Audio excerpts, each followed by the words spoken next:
Good evening, my dear viewer.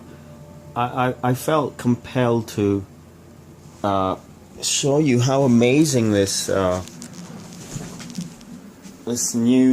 PlayStation system of mine is. So this is like basically a game that came with the console. It doesn't matter what game it is. I just want you to pay attention to how amazing this stuff is. So you're basically snorkeling over here, and it's so realistic, right? It's so immersive. It's so compelling. There's so much more going on. Like, I have a friend, and my friend's little son is into one of these World of Warcraft type games. And I wanted to show my friend, in fact I am going to send this to my friend and show him that there's so much more going on to video games than meets the eye. Now, of course, you get into this classic question, and it seems like a very compelling question, but in fact you turn the thing on its head if you want to. It's all up to you and your experience. So the question is, well, you're scuba diving, but how can this ever replace real life and real scuba diving in real life, right? And it's like, you know what? You're actually wrong. You're actually wrong. Why? Because this is imagination. And imagination trumps real experience. Do you understand what I just said? Ralph Waldo Emerson said something about,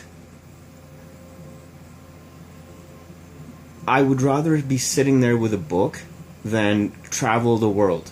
Because back in that day, everyone was talking about traveling. You know what?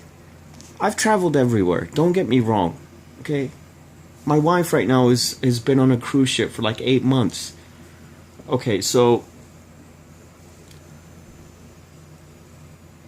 baggage, airports, hassles, lineups. How much do you actually enjoy? How much? So you're going scuba diving, and it's like you have a couple of this I'm immersed in for hours.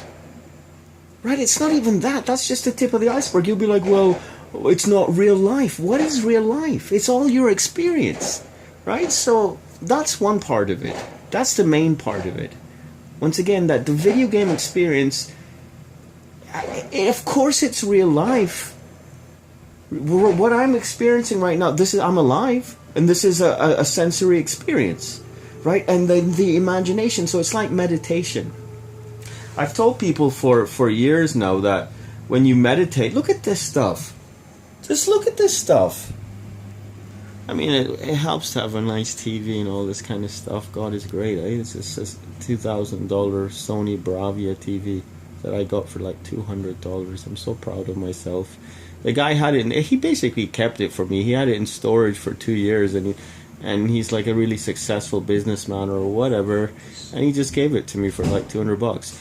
Anyway, this thing is so incredible, right? And it's like, Wallahu ahsanul khaliqin. I will say that God is the best of creators, and so therefore, you know, the water on here, and regardless of how compelling it is, this is a separate point though. I'm not looking at this pretending it's water. I'm just immersed in the experience. Kids don't go to these things saying, well, you know, I'm a real fighter. It's just so immersive. It's like when you put guys and girls together, they'll start talking and dating. It's not like a guy will be like, oh, I got to further the species. This is just a natural reaction. Okay, so, first of all, this is a very immersive experience.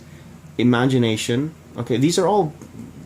Okay, the title of this thing will be something like, hopefully something provocative. Why video games are better than real life. This will piss a lot of people off, hopefully. Maybe I'll get 35 clicks on this one. So it's like, okay, first of all, this is a total trip, and it goes on for hours. And if you actually went scuba diving, it sucks. The tanks are heavy, you're sitting in the boat, they're waiting for people, you have to put up with all this chitter chatter and all this rubbish, and then you have like 15 to 20 minutes of this kind of stuff, and you're following a guide and you don't even know what's going on, and it's like, but this stuff is like, this is just one part of one game. This Xbox or this PS4 is so intense. Anyway, so Imagination. The key to the whole thing is your imagination. What goes on in your mind. Your mind is it. Your mind is your life. Okay, and your experience is life. Like me experiencing this game is life, and it's better than real life. I don't get wet. I don't have to put up with lineups. All this kind of rubbish.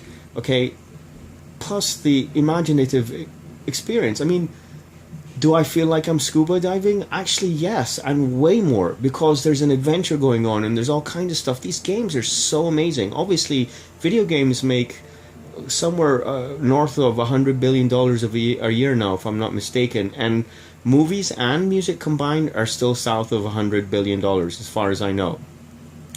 Okay, so the imagination, it's immersive. It's just like meditation. When you meditate, and it's like Emerson sitting there with his book, when you meditate and you involve yourself in spiritual and intellectual experience, this is the key to the thing. You could have money and be traveling and have all this fancy flash and all this kind of stuff, but your experience may not be as pristine and pure as someone like me, a purist, who enjoys this kind of stuff. So that's all that stuff.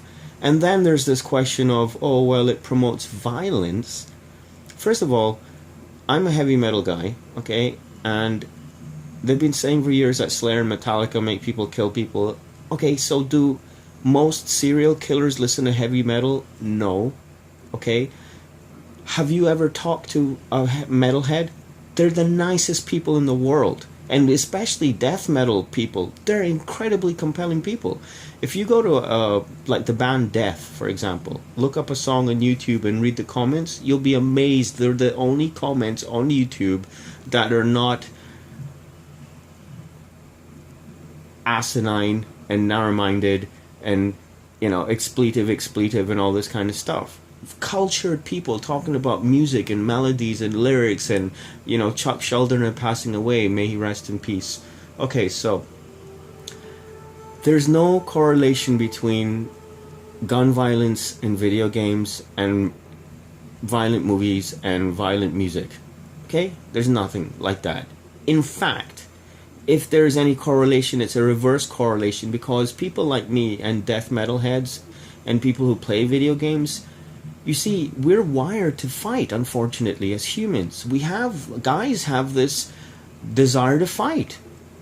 Yeah, like to have swords and martial arts and weapons and karate and knights of the round table and heroes, and, you know, like, why do we idolize all of these movie heroes? Movie heroes, right? They fight people. They stand for something. Now, I'm a non-violent person, but I still am a fighter, okay? And that's what that is. So there you go. Beautiful stuff. And you know what? Most kids who play video games are more intelligent than regular kids, and you'd rather have your kid doing this kind of stuff, okay, than going out and selling drugs and all this kind of rubbish, okay? So there you have that. And these games are so compelling. Like right now, I'm just floating around, but there's a purpose. The guy's a treasure hunter, right? Or something. He's a thief, basically. And he's part of some kind of adventure, and his brother just died. And last thing I'll say about video games. The writing. I'm a film buff, too. I'm a film buff, okay? I've written, you know, critiques of films that that have been well regarded, this kind of thing. I'm a DVD commentary buff. I listen to those things. I know how movies are made. I've been on a movie set. I've been on movie sets, I guess. But I haven't I have made movies. Obviously, my YouTube movies, I've done a bit of animation, different things. But anyway, what I'm trying to say is, I know about movies, and I have, I believe, a bit of an informed opinion, because everyone is a movie critic. You don't need someone like me to say movies are crap nowadays, for the most part. The writing in video games is par excellence. The good ones, like if you take Grand Theft Auto 4, or you take a game like this, the dialogue and the story is so compelling. It's just amazing stuff. So there you go. That's my little spiel for today. 10 minutes. Have a good evening.